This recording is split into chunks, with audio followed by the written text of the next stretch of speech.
Seorang wanita cantik ditemukan tak bernyawa di sungai dengan kondisi terikat dan akhirnya dilaporkan pihak kepolisian oleh para warga setempat.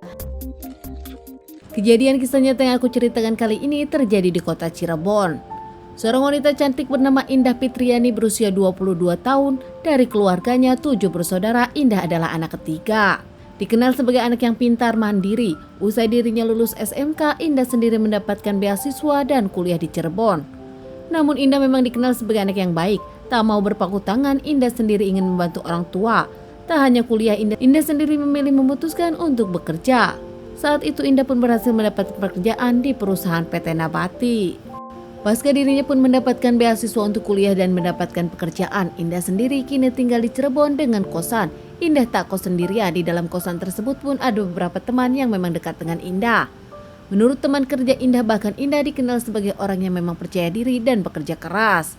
Setiap harinya Indah pergi ke kampus atau pergi ke kantor pun Indah selalu dengan temannya, tak pernah sendirian. Di tanggal 2 Mei 2024, tante dari Indah, Siti, mendapatkan miss call namun tak bisa menelpon balik. Hingga akhirnya 2 hari kemudian di tanggal 4 Mei 2024, Siti sang tante pun menghubungi Indah namun tak diangkat. Bahkan hari Minggu teman Indah menjenguk Indah ke kosan karena Indah tengah sakit, namun Indah ternyata tak ada di kos-kosan. Hingga akhirnya teman dari Indah pun menghubungi keluarga Indah dan menanyakan keberadaan Indah. Namun sama halnya dengan teman Indah, keluarga dari Indah pun kebingungan. Mengingat keluarga Indah tahunya Indah berada di kosan karena tengah sakit. Beberapa hari kemudian di salah satu sungai di Cirebon, anak-anak yang tengah bermain menemukan karung. Nampaknya karung tersebut mencurigakan hingga dibuka mereka. Kaget melihat ternyata di dalamnya jasad seorang wanita, mereka pun lapor polisi. Pihak kepolisian langsung datang ke TKP menyelidiki kasus ini, evakuasi jasad korban dibawa ke rumah sakit untuk diotopsi.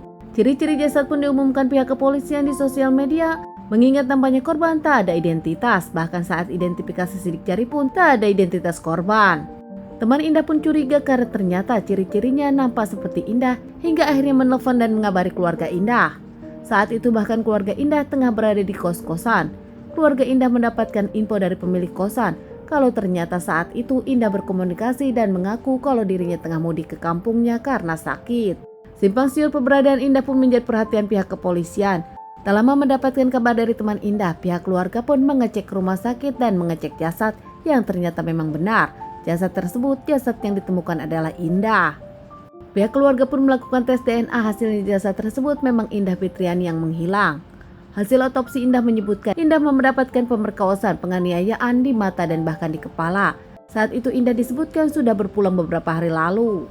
Pihak kepolisian pun melakukan interogasi kepada keluarga, kepada teman kerja Indah, bahkan kepada teman kosan. Jasad Indah dikembalikan ke keluarga usai dilakukan otopsi untuk dilakukan pemakaman.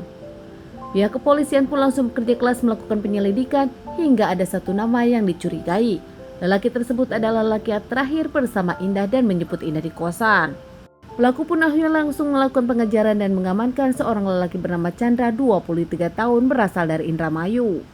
Ternyata Chandra pun akhirnya mengakui dirinya pelakunya, namun Chandra mengaku dirinya tak sendiri, dibantu temannya bernama Fahmi.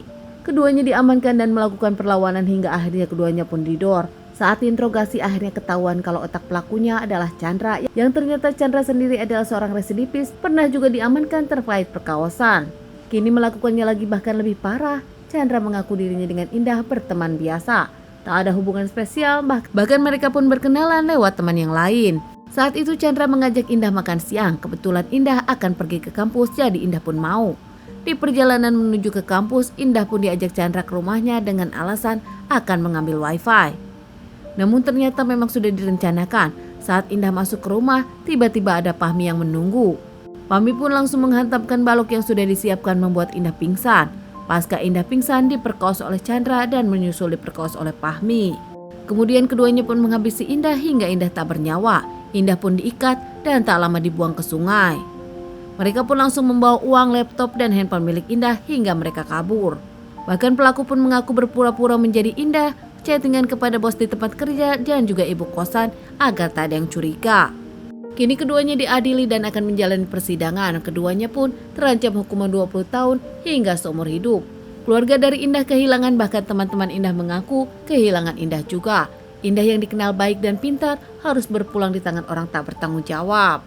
Teman-teman, sekian dulu bahasan kasus yang aku bawakan kali ini. Semoga ini bisa dijadikan pelajaran untuk kita dan ditunggu bahasan kasus-kasus selanjutnya.